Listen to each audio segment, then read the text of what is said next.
আমরা মুন্সিগঞ্জ জেলা ছাত্রদল কেমনভাবে সাজাতে চাই, যে ছাত্রদল কোনো দুর্নীতি করবে না, যে ছাত্রদল কোনো চাঁদাবাজি করবে না, যে ছাত্রদল কোনো মেয়েকে ইপটিজিং করবে না, যে ছাত্রদল কোনো ধর্ষণ করবে না, যে ছাত্রদল সমাজের কল্যাণে আসবে, যে ছাত্রদল মানুষের কল্যাণে আসবে, যে ছাত্রদল জনগণের কণ্ঠস্বর হয়ে কথা বলবে, জনগণের যে কথা, জনগণের যে চাওয়া সেটা নিয়ে আমরা প্রতিবাদ করব এবং তাদের সেই চাওয়াকে নিয়ে আমরা সমাজে কাজ করব।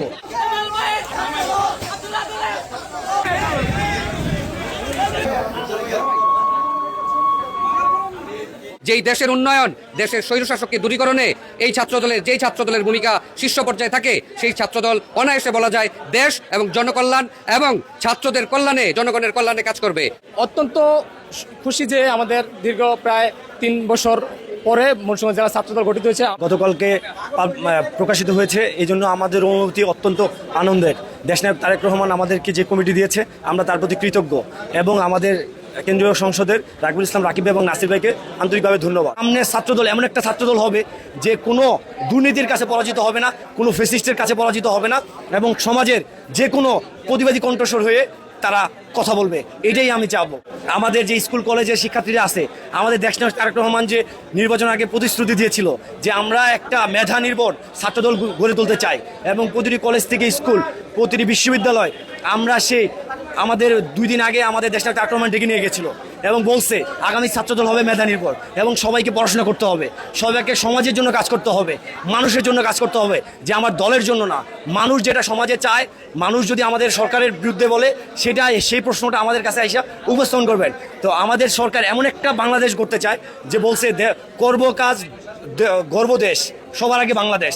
আর আমরা সেই সবার আগে বাংলাদেশটাকে সামনে রেখে মুন্সিগঞ্জ জেলা ছাত্রদলকে আমরা প্রাধান্য দিতে চাই এবং প্রতিটা ছাত্রদল অত্যন্ত শিক্ষিত হয়ে মেধা নির্ভর কাজ করবে, এটা আমি মুন্সিগঞ্জ জেলা ছাত্রদলকে উপহার দিব। আপনারা ইতিমধ্যে জানেন আমাদের যে জুলাই আগস্টের এই যে গণ অভ্যুত্থান, যে জুলাই আগস্টের যেই আত্মহতি, এই ছাত্রদলের একটি বিশাল অংশ কিন্তু আমরা ছাত্রদল অংশগ্রহণ করেছি।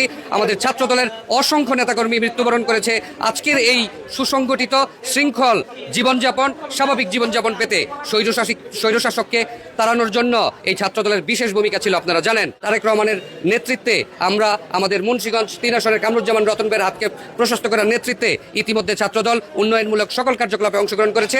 আপনারা ইতিমধ্যে দেখেছেন আমাদের যেই হাসপাতাল রয়েছে, সদর হাসপাতাল, সেখানে আমরা বিভিন্ন পরিষ্কার পরিচ্ছন্ন কার্যক্রম থেকে শুরু করে অন্যান্য বিভিন্ন উন্নয়নমূলক কার্যকলাপ এবং যারা নিরহ দরিদ্র রয়েছেন, যাদের বিভিন্ন ব্যক্তিগত সমস্যা রয়েছে, যাদের এই সমস্যাগুলি মেটানোর ক্ষেত্রেও ছাত্রদলের বিশেষ ভূমিকা রয়েছে।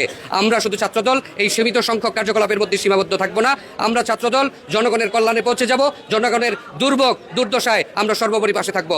আমাদের যে কমিটি দেওয়া আছে আমরা সবাই একত্রিত আছি। ইনশাল্লাহ আগামী ছাত্রদল হবে একটি সুন্দর সুশৃঙ্খল ছাত্রদল গঠন করে দিয়ে যাব, যাতে আগামী ছাত্র নেতৃত্ব মুন্সিগঞ্জে সুন্দরভাবে পরিচালিত হতে পারে।